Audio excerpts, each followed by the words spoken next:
Story appears ordinary till you see the core side of it. And what you're looking for is the story behind the news. We bring it to you from Lagos, the commercial capital of Nigeria. Giving you all sides and political stories round the clock. Every detail from the start line to the final whistle. CoreTV News, expanding your view.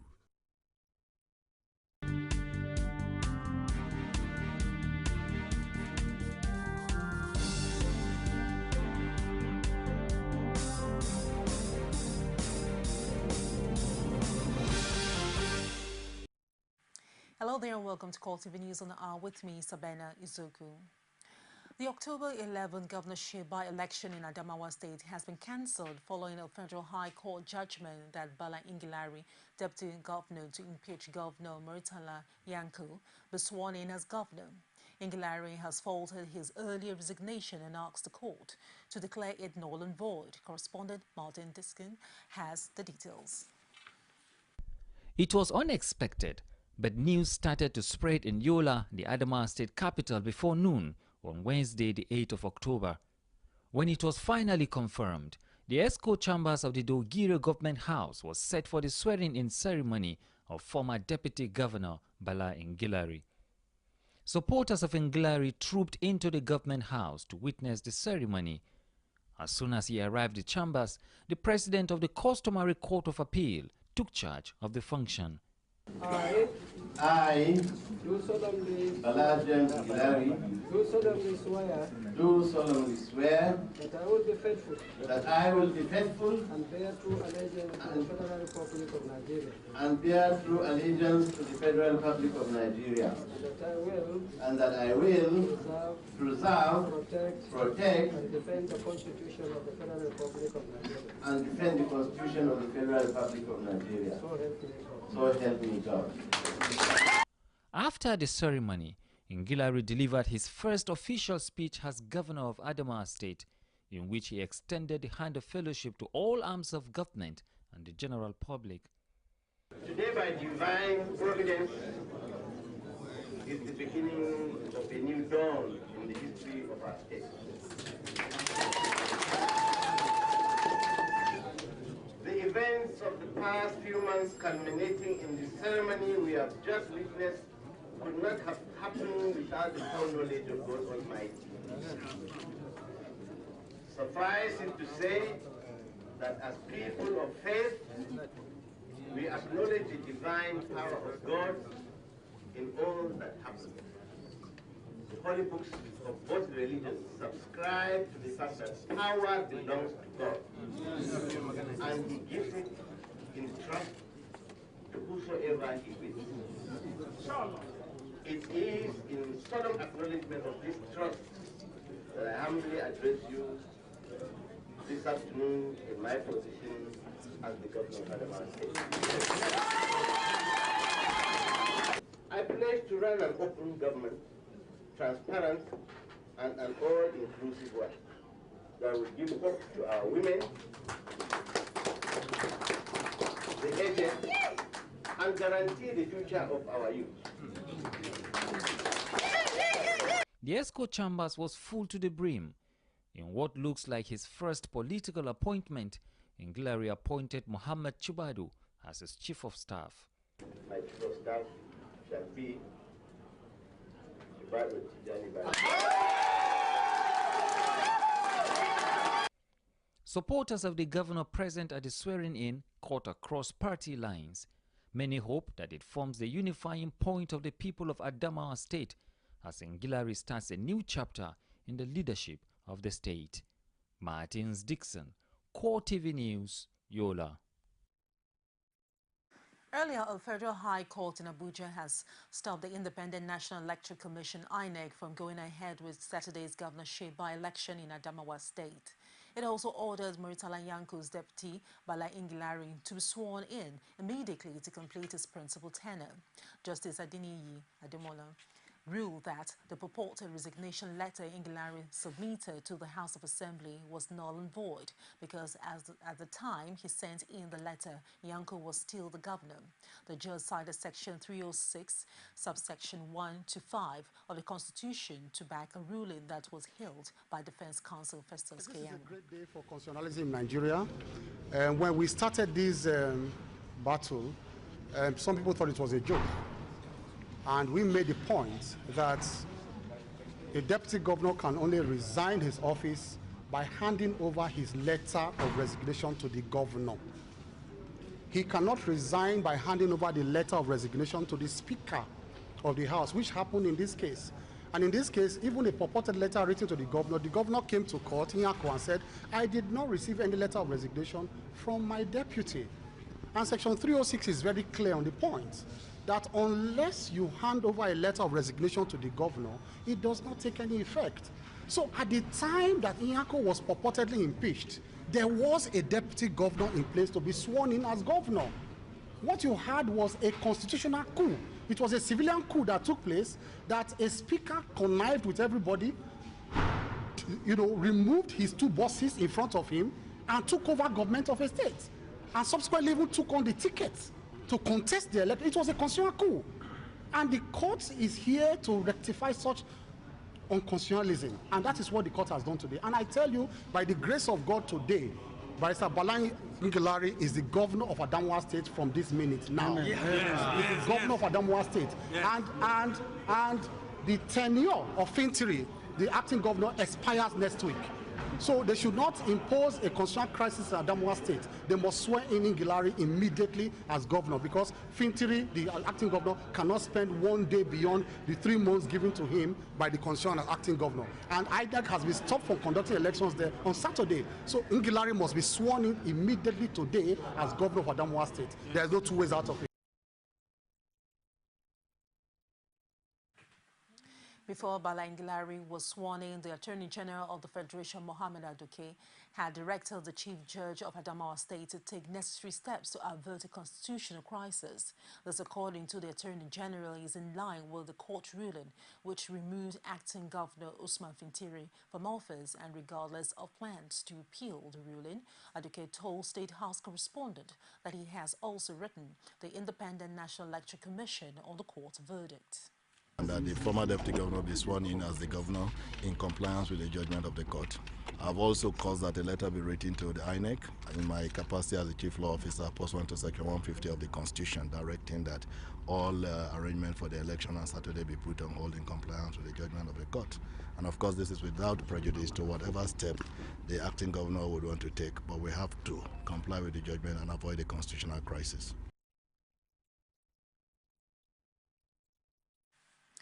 In separate reactions to the development in Adamawa State, two Lagos-based legal practitioners, Uchenna Abani and Fred Agbaje, examined the court's ruling against the backdrop of the complex political situation in the state. They also reeled out the implications of the ruling for the polity and admonished politicians not to play games with the issue. If you had resigned, you owe it to yourself and even to the integrity of your children to go away, because the election is just by the corner. You go and recontest and test your popularity. If you indeed resigned under duress, well, I think the court has given him some reprieve. But then it's left for the other party to appeal the matter. I think they can go on appeal and test the judgment. That's it. As a lawyer, and based on the facts on the ground, Ngilari is today, judicially speaking, constitutionally speaking, legally speaking, factually speaking, is the authentic governor of Adamawa State. Any imposter parading himself as future governor and inclusive of INEC, they should draw their children's hand back now. They should go back and begin to learn the rudiment. INEC and the political party that are sponsoring them, they should go back and read the norms and laws of the Constitution in and out. Meanwhile, the Independent National Election Commission has called off a consultative stakeholders meeting earlier scheduled to commence Wednesday ahead of the October 11 governorship by-election in Adamawa State. This followed the High Court ruling which stops the by-election and ordered the immediate inauguration of a former deputy governor of the state. The consultative meeting with stakeholders was scheduled by INEC to find out ways of conducting the election in the face of the security challenges in the state. CoreTV News learned that all heads of security agencies, including the Inspector General of Police and Department of State Securities, were already present before the development. We'll take a short break and when we return, CoreTV News on the Hour continues. Stay with us.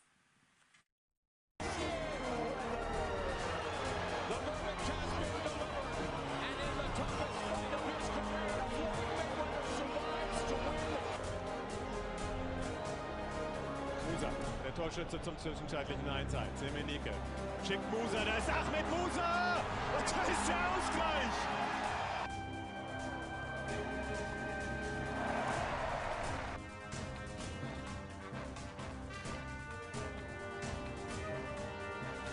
It's a beautiful Saturday evening in the city of Lagos. Off the turn, Phelps had it, but then Matsui kept going. Finals. 5 to shoot. Leonard does.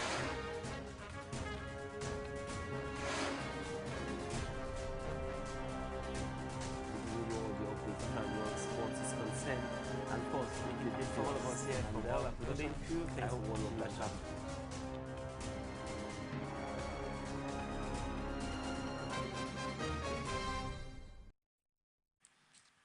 Welcome back to the news. For more information, join us on our website www.com, CoreTVNews.com, Facebook.com/CoreTVNews, or better still, our Twitter handle @CoreTVNewsNG.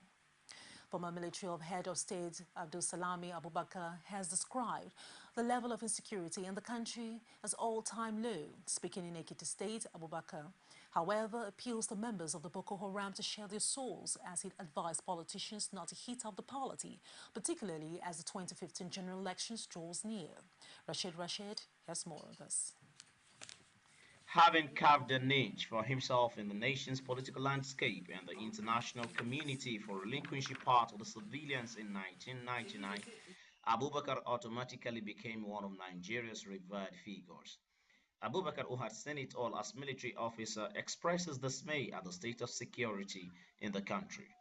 As someone who has watched our country triumph over a civil war and several other crises, and I had the privilege of supervising our country's return to democracy, I'm troubled by the challenges that currently confront our country.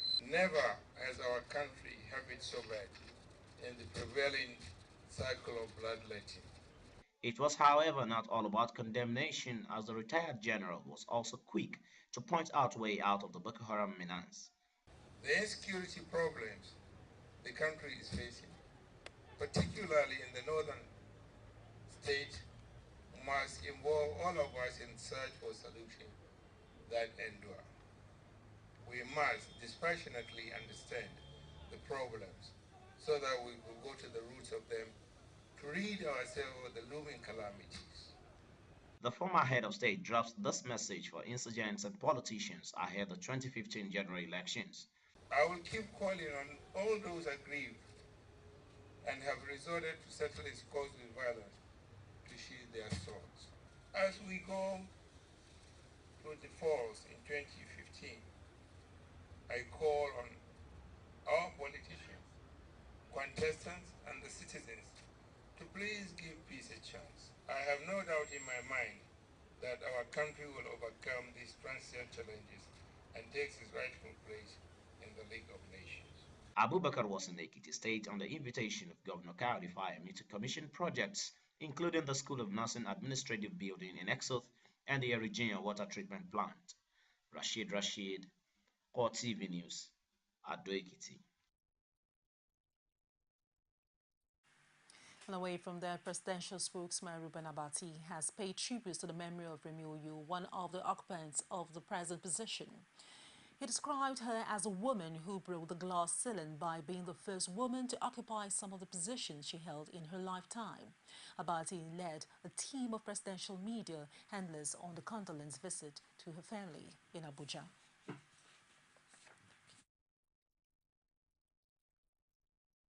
I was impressed by Mrs. Oyo's dynamism, her commitment, her professionalism, and how in particular I admired the fact that it was one woman who was able to break the glass ceiling in her profession. The first female president of the Nigerian Guild of Editors, the first Nigerian woman to head an international news agency, the first woman also to be head of the News Agency of Nigeria. By the time she was managing director of News Agency of Nigeria, she also had the opportunity of working directly with President Jonathan. And he has very excellent recollections of her commitment, of her devotion to duty, of the great efforts she made to upgrade the operations at the News Agency of Nigeria. And he has asked me on this occasion to further convey to you and the children and the grandchildren his deep commiserations. And it's not just the family who has lost a jewel, it is indeed Nigerian womanhood and also everyone who was privileged to work with her. Thank you so very much for this visit. And Ruben, I would love for you to convey on our behalf gratitude to the President for sending a very high-power delegation led by you on this condolence visit. I'm also very grateful to the media community. This is as much a loss to you as it is to us. Very painful. We thank you for all of the good words and kind words and words of tribute that have been attributed to her. And over and above everything else, it's a very personal loss to me. There are so many other things that people do not know about her, her level of humility, and the fact that she loved going to the kitchen to ensure that, I look well and I'm well fed.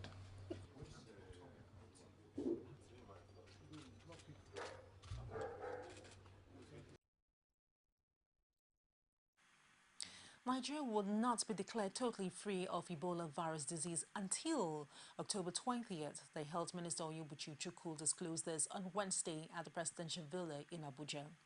He explained that the World Health Organization would have to make the announcement as soon as no new case from the index case is discovered.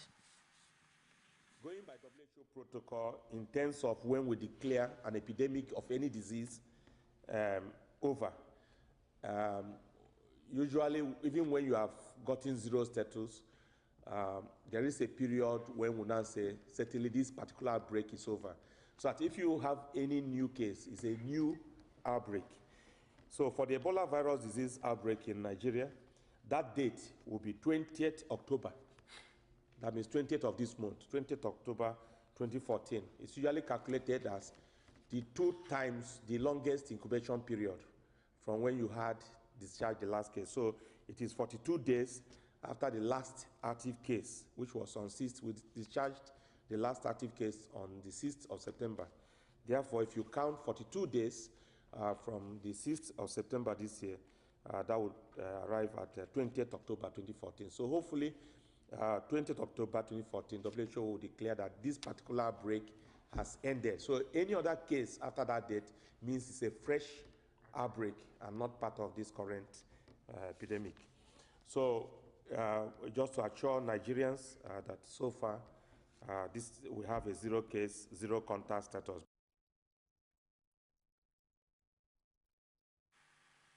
Wednesday witnessed the official resumption of schools in 11 states across the Federation after an extended break following the outbreak of the deadly Ebola virus in the country. The resumption was also delayed in order for the schools to provide the necessary safety precautions. Omotayola visited some public schools in Lagos and filed in this report. Notwithstanding Nigeria's success at curbing the deadly Ebola virus disease, observation of the necessary preventive measures is key. These pupils who are happy to be back at school say they are more enlightened about the deadly disease and have no reason to be afraid. The information I had today about Ebola is that I should be washing my hand time by time. I should not play with pets. I should keep myself away from people who have Ebola. Or if I see someone having symptoms of Ebola, I should not touch the person. I should go and tell the doctor. They scanned me and I washed my hands. In order to prevent the spreading of Ebola, I should wash my hands regularly. I could also make use of a sanitizer, and I also learned that I should prevent touching fluids of my classmates or people around me, most especially when I don't know if they're infected or not. Posters were pasted on walls and strategic positions in the school for continued learning and general enlightenment to the students. The hand-washing exercise was also taken seriously. This pupil, who is not only armed with vital information on what to do when faced with an Ebola patient, also shared this song on Ebola with our crew. Wash your hands well each day to keep germs away. With soap and water, keep healthy always. The adherence to personal hygiene was well observed at the schools visited by our crew.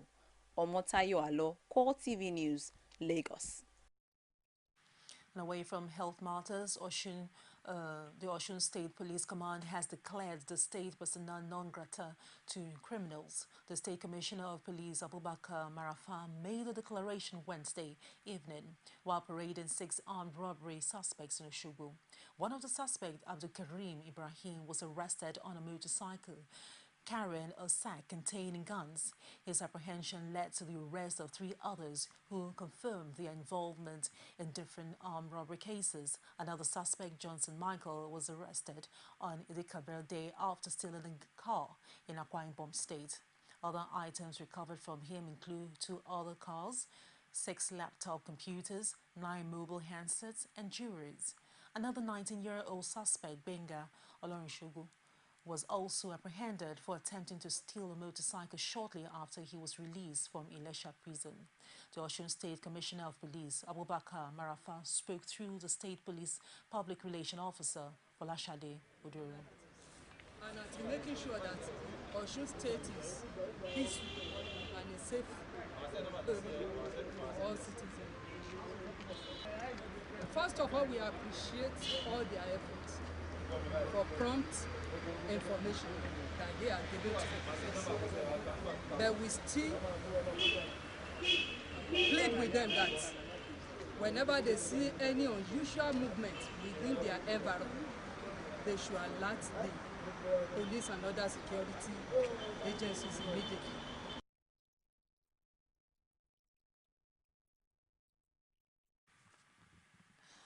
Well, the U.S. Central Command said that 6 airstrikes had destroyed ISIS weaponry around Kobani.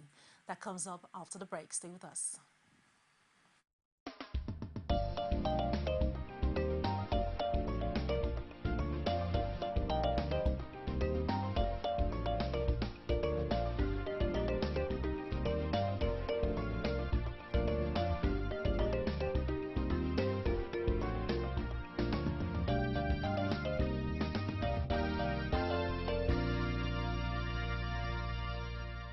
CoreTV News, expanding your view. Welcome back. And outside Nigeria, Kurdish fighters are engaged in fierce battle with Islamic State in the Syrian border town of Kobani as U.S.-led coalition airstrikes continue. In its latest report, the U.S. Central Command says 6 airstrikes had destroyed ISIS weaponry around Kobani. An official inside Kobani said the Kurdish forces were now pushing back the Islamic State fighters. Seizing Kobani would give the ISIS jihadists full control of a long stretch of the Syrian-Kurdish border. This has been a primary route for foreign fighters getting into Syria, as well as allowing ISIS to traffic all it has captured. 3 weeks of fighting over Kobani has cost the lives of 400 people and forced more than 160,000 Syrians to flee across the border to Turkey. And that's it on the news. Do join us at the top of the hour for more. I am Sabena Izoku, and thank you very much indeed for watching.